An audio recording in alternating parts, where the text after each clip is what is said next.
नमस्कार, स्वागत है आपका। आपके साथ में हूं अमित गर्ग शुक्ला और आप देख रहे हैं प्रयागराज से लाइव बुलेटिन। डॉन अतीक और अशरफ अब अतीत बन गए हैं। दोनों प्रयागराज के चकिया इलाके में कसारी मसारी में अब मिट्टी में मिल चुके हैं।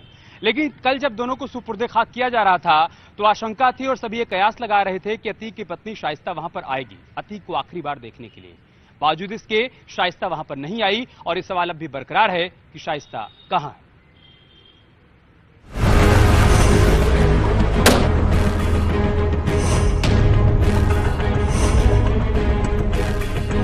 गुड्डू मुस्लिम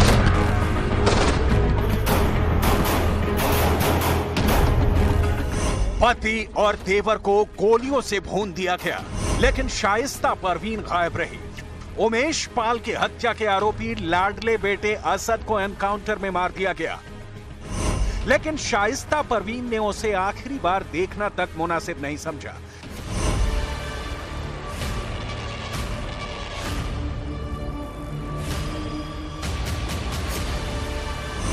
13 अप्रैल को मुठभेड़ में बेटे की मौत और 15 अप्रैल को पति अतीक अहमद और देवर अशरफ की हत्या के बावजूद शाइस्ता परवीन लापता है। शाइस्ता खुद उमेश पाल हत्याकांड में आरोपी है। पुलिस ने उस पर 50,000 का इनाम रखा है, लेकिन शातिर अपराधी की तरह पुलिस को चकमा देने के लिए वो हर मुमकिन हथकंडा आजमाने में जुटी है। गिरफ्तारी या सरेंडर से पहले कानून की नजर में शाइस्ता फरार आरोपियों की फहरिस्त में है। ऐसे में अब सवाल यह कि क्या शाइस्ता ही अब अतीक के क्रिमिनल कुनबे को संभालेगी, क्योंकि पति अतीक अहमद की हत्या हो चुकी है, देवर अशरफ का भी मर्डर हो चुका है, तीसरे नंबर का बेटा असद एनकाउंटर में मारा जा चुका है, बड़े बेटे उमर और अली जेल में कैद हैं, तो 2 नाबालिग बेटे बाल सुधार गृह में बंद हैं।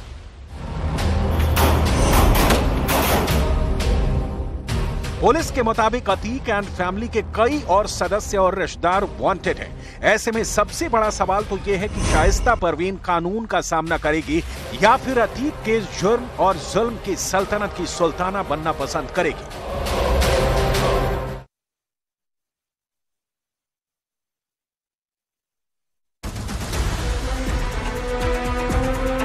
तो मुस्लिम कहां है किसी को पता नहीं है। अतीक और अशरफ को जब पुलिस मेडिकल चेकअप के लिए लेकर आई थी उस दौरान भी अतीक और अशरफ के मुंह से जो आखिरी शब्द निकला था वो था गुड्डू मुस्लिम। उसके बाद ताबड़तोड़ गोलियों से दोनों को भून दिया गया।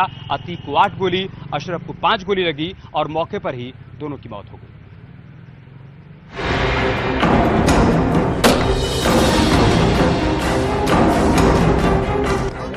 क्या कहना आप? नहीं ले गए तो नहीं गए। मेन बात यह है कि गुड्डू मुस्लिम। अशरफ की जुबान से गुड्डू मुस्लिम का नाम निकला ही था कि हमलावरों ने अतीक अहमद पर दनादन गोलियां दागनी शुरू कर दी। सिर्फ 10 सेकंड में 3 हमलावरों ने अतीक अहमद और उसके भाई अशरफ के जिस्म को गोलियों से छलनी कर दिया।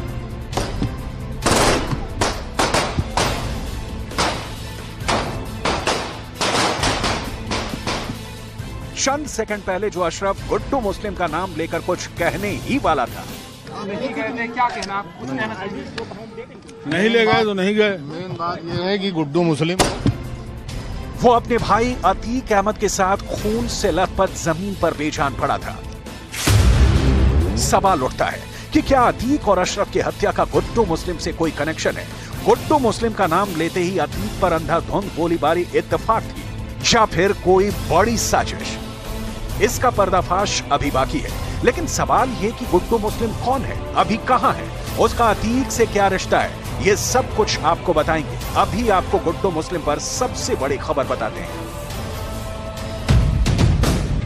सूत्रों के मुताबिक गुड्डू मुस्लिम महाराष्ट्र के नासिक में बताया जा रहा है। यूपी एसटीएफ को गुड्डू मुस्लिम के ठिकाने की जानकारी मिल चुकी है। खबर तो यह भी है कि बीती रात ही यूपी एसटीएफ ने नासिक में छापेमारी भी की। इस दौरान एक संदिग्ध को हिरासत में लिया गया।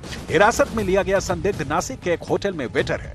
सूत्रों की माने तो हिरासत में लिए गए संदिग्ध और गुड्डू मुस्लिम में फोन पर बातचीत की जानकारी मिली है। सवाल उठता है कि अतीक अशरफ हत्याकांड में गुड्डू मुस्लिम का रोल क्या है? इसका सच सामने आना बाकी है, लेकिन 15 अप्रैल की रात प्रयागराज के काल्विन अस्पताल के बाहर का यह मंजर देखिए। जब मीडिया के सवालों पर अतीक ने जवाब देना शुरू ही किया था कि बीच में ही अशरफ ने गुड्डू मुस्लिम का नाम लिया, तभी उसके बगल में खड़े अतीक अहमद को हमलावरों ने सिर से सटाकर गोली मार दी। जब तक कोई कुछ समझ पाता तब तक हमलावरों ने अशरफ को गोली भी मार दी और दोनों की मौके पर ही मौत हो गई।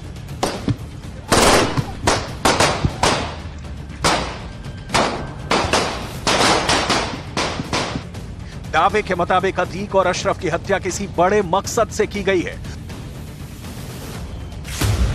सूत्रों के मुताबिक अतीक की हत्या में आर्म्स डीलर का भी हाथ हो सकता है। मुमकिन है कि भेद खोलने के डर से अतीक की हत्या करवाई गई हो, क्योंकि पाकिस्तान से पंजाब के रास्ते हथियार आते थे। गुड्डू मुस्लिम का नाम लेते ही अतीक और अशरफ पर फायरिंग हुई और कहा यह भी जाता है कि गुड्डू मुस्लिम ही अतीक की तरफ से हथियारों की डील करता था। ऐसे में जानना यह भी जरूरी है कि गुड्डू मुस्लिम का अतीक और अपराध से कैसा रिश्ता है। प्रयागराज में पैदा हुआ गुड्डू मुस्लिम स्कूली दिनों से ही लूट और रंगदारी जैसे कांड में शामिल होने लगा। गुड्डू मुस्लिम शुरुआती दिनों से ही बम चलाने में माहिर रहा है। गुड्डू मुस्लिम का नाम पहली बार चर्चा में आया जब उसने 1997 में लखनऊ के चर्चित ला मार्टिनियर स्कूल के गेम टीचर फेडरिक जे गोम्स की हत्या कर दी। गुड्डू ने फैजाबाद के ठेकेदार संतोष सिंह की हत्या का भी जुर्म कबूल किया था। उसने 1997 में ही सरकारी इंजीनियर को भी बीच सड़क पर गोलियों से भून दिया था। बाद में उसकी पहचान यूपी के बड़े माफिया श्री प्रकाश शुक्ला से हुई। श्री प्रकाश के एनकाउंटर के बाद गुड्डू गोरखपुर के माफिया परवेज टाडा के संपर्क में आया। परवेज ISI का एजेंट था और जाली नोटों की तस्करी करता था। इसके बाद परवेज ने गुड्डू की मुलाकात बिहार के चर्चित माफिया उदयभान से करवा दी। बिहार में भी उसने कई बड़े अपराधों को अंजाम दिया। 2001 में गोरखपुर पुलिस ने उसे पटना के बेऊर जेल के सामने से गिरफ्तार कर लिया। कहा जाता है कि गुड्डू को तब अतीक अहमद ने ही जेल से छुड़वाया था। इसके बाद से वो अतीक अहमद के लिए काम करने लगा। धीरे धीरे गुड्डू अतीक का बेहद खास बन गया। अतीक के पूरे गैंग की जिम्मेदारी गुड्डू संभालने लगा और अब इसी गुड्डू मुस्लिम का नाम लेते ही अतीक और अशरफ को गोलियों से भून दिया गया। ऐसे में गुड्डू मुस्लिम की गुत्थी के सुलझने का इंतजार हर किसी को है, क्योंकि प्रयागराज की 24 फरवरी की इन तस्वीरों को कौन भूल सकता है, जब 2005 के विधायक राजू पाल हत्याकांड के गवाह उमेश पाल और उनके दोनों सुरक्षा कर्मियों की सरेआम हत्या कर दी गई। 24 फरवरी 2023 सीसीटीवी कैमरे में कैद सफेद शर्ट में नजर आ रहा ये गुड्डू मुस्लिम है, जो उमेश पाल और उनके दोनों गनर पर बेधड़क बम बरसा रहा है। उमेश पाल और उनके दोनों गनर की बर्बर हत्या को अतीक के तीसरे नंबर के बेटे असर और उसके करीबी गुंडों ने अंजाम दिया था, जिसके बाद सबसे पहले 27 फरवरी को प्रयागराज में पुलिस से मुठभेड़ में शूटरों की गाड़ी के ड्राइवर अरबाज को मार गिराया। फिर 6 मार्च को प्रयागराज में ही पुलिस से एनकाउंटर में शूटर उस्मान चौधरी भी ढेर हो गया।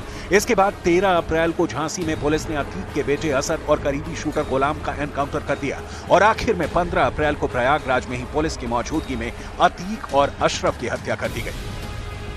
यानी उमेश पाल हत्याकांड की जो कहानी इस सीसीटीवी फुटेज से शुरू हुई, उसका अंत इस लाइव शूटआउट से हुआ।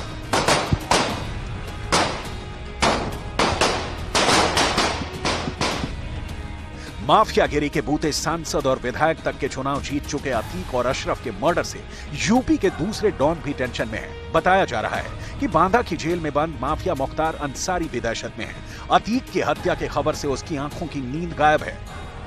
सूत्र बता रहे हैं कि अतीक अहमद की हत्या होने के बाद, उसके भाई अशरफ की हत्या होने के बाद से माफिया मुख्तार अंसारी बांदा की इसी जेल में पूरी रात करवटें लेता रहा और पूरी रात माफिया मुख्तार अंसारी सो नहीं पाया। जाहिर है जिस तरह से अतीक का मर्डर हुआ, उससे बाकी माफिया और बाहुबली सकते में है, क्योंकि अतीक और अशरफ की हत्या के बाद बाहुबलियों में नए किस्म के गैंगवार की आशंका है।